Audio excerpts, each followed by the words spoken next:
Hi all welcome to football arena. കഴിഞ്ഞ സീസണിലെ UEFA champions ലീഗിൽ മികച്ച പ്രകടനമായിരുന്നു PSG നടത്തിയിരുന്നത്. കന്നി കിരീടം സ്വന്തമാക്കാൻ അവർക്ക് കഴിഞ്ഞിരുന്നു. കലാശ പോരാട്ടത്തിൽ വലിയ ഒരു വിജയമാണ് അവർ സ്വന്തമാക്കിയത്. എതിരില്ലാത്ത 5 ഗോളുകൾക്കായിരുന്നു ഇന്റർ മിലാനെ അവർ പരാജയപ്പെടുത്തിയത്. മികച്ച പ്രകടനമായിരുന്നു ഫൈനൽ മത്സരത്തിൽ PSG നടത്തിയിരുന്നത്. ഏതായാലും ഇതേക്കുറിച്ച് അവരുടെ ക്യാപ്റ്റനായ മാർക്കിഞ്ഞോസ് സംസാരിച്ചിട്ടുണ്ട്. അതായത് UCL ഫൈനലിന് മുന്നേ തിയാഗോ സിൽവയും നെയ്മർ ജൂനിയറും തന്നെ വിളിച്ചു എന്നാണ് മാർക്കിഞ്ഞോസ് പറഞ്ഞിട്ടുള്ളത്. നെയ്മറുടെ ഉപദേശം തനിക്ക് സഹായകരമായി എന്നും അദ്ദേഹം പറഞ്ഞിട്ടുണ്ട്. മാർക്കിഞ്ഞോസിന്റെ വാക്കുകൾ ഇങ്ങനെയാണ്: ചാമ്പ്യൻസ് ലീഗ് ഫൈനൽ മത്സരത്തിന് മുന്നേ എന്നെ 2 പേരാണ് വിളിച്ചത്. നെയ്മർ ജൂനിയർ, തിയാഗോ സിൽവ എന്നിവരാണ് ആ 2 പേർ.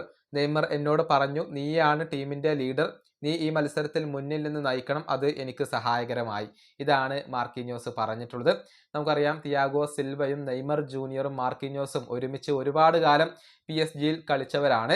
PSG-യുടെ ലെജൻഡാണ് തിയാഗോ സിൽവ. അതുപോലെ തന്നെ നെയ്മർ ജൂനിയറും അവരുടെ ലെജൻഡാണ്. പക്ഷേ ഈ 2 താരങ്ങൾക്കും PSG-യോടൊപ്പം UCL നേടാനുള്ള ഒരു ഭാഗ്യം ലഭിച്ചിട്ടില്ല.